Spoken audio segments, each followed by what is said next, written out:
புதிய தலைமுறை தொலைக்காட்சி தமிழ்நாட்டின் நாடாளுமன்ற தேர்தலுக்கு முந்தைய கருத்து கணிப்பை ஒன்றை வெளியிட்டிருக்கிறது. அந்த கருத்து கணிப்பு தமிழ்நாட்டின் ஆளுங்கட்சியான திமுக கூட்டணி வருகின்ற நாடாளுமன்ற தேர்தலில் 38 விழுக்காடு வாக்குகளை பெற்று முதலிடத்தை பெற இருப்பதாக தெரிவிக்கிறது. திமுக கூட்டணி முதலிடம் பெறுவதற்கான வாய்ப்புகள் இருக்கின்றன என்பது உண்மை.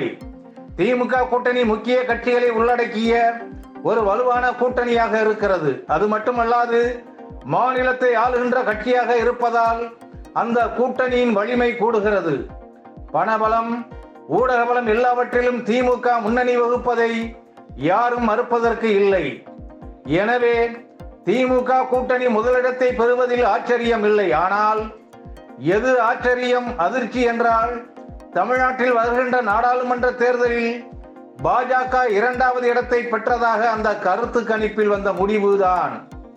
பாஜக 18.48 விழுக்காடு வாக்குகளை பெறும் என்பதால் இது பலருக்கு ஆச்சரியத்தை ஏற்படுத்தி இருக்கிறது. தமிழ்நாட்டில் இதுகாரும் பரவலாக நோட்டாவிற்கு கீழே வாக்குகளை பெறுகின்ற பாஜக இன்னும் தன் கூட்டணியை உறுதி செய்யாத நிலையில் ஏறக்குறைய 19 விழுக்காடு வாக்கினை பெறும் என்று புதிய தலைமுறை கருத்து கணிப்பு வெளியிட்டு இருப்பது அப்பட்டமான கருத்து திணிப்பு என்று அரசியல் வல்லுநர்கள் கருதுகிறார்கள். அதுவும் தமிழ்நாட்டை 2021 வரை 10 ஆண்டுகள் ஆட்சி செய்து எதிர்க்கட்சி நிலையில் வலுவாக இருக்கும் அதிமுக 17.26 விழுக்காடு தான் பெற்று 3ஆம் நிலையில் இருக்கிறது என்று கருத்து கணிப்பு வெளியிட்டிருப்பது ஊடக நெறிமுறைகளுக்கு முற்றிலும் எதிரான கேவலம் என்றே அவர்கள் கருதுகிறார்கள்.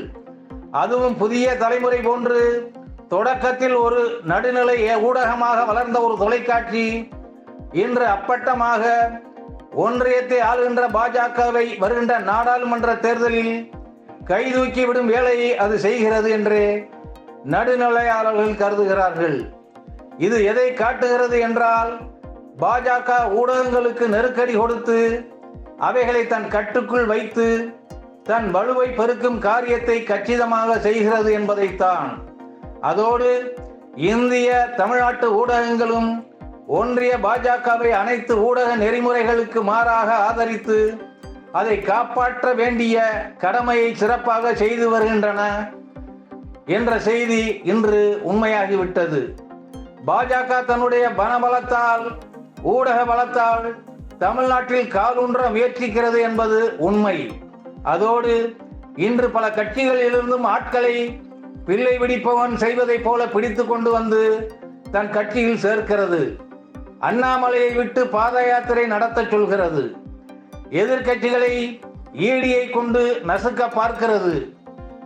பெரும் செலவு செய்து ஊடகங்களில் விளம்பரம் செய்கிற இதெல்லாம் சேர்த்து தமிழ்நாட்டில் தன் இருப்பை காட்டிக்கொள்ள எத்தனிக்கிறது என்பது உண்மை. ஆனால் திமுக கூட்டணிக்கு அடுத்து 2வது இடத்தில் பாஜக வாக்குகளை பெறுகிறது என்பது எம்ஜிஆரால் தொடங்கப்பட்டு தமிழ்நாடு முழுமையும் பரவி பாமர மக்களிடம் இன்றும் செல்வாக்கோடு இருக்கும் அண்ணா திமுகவை 3வது இடத்திற்கு தள்ளிவிட்டது என்ற கருத்து கணிப்பை வெளியிடுவது ஊடக அறநெறிக்கு முற்றிலும் பொருத்தமற்றது.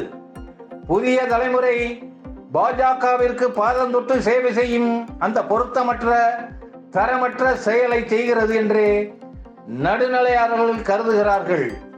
இது ஊடகத்திற்கு நல்லது அல்ல, நம் நாட்டிற்கும் நல்லதல்ல.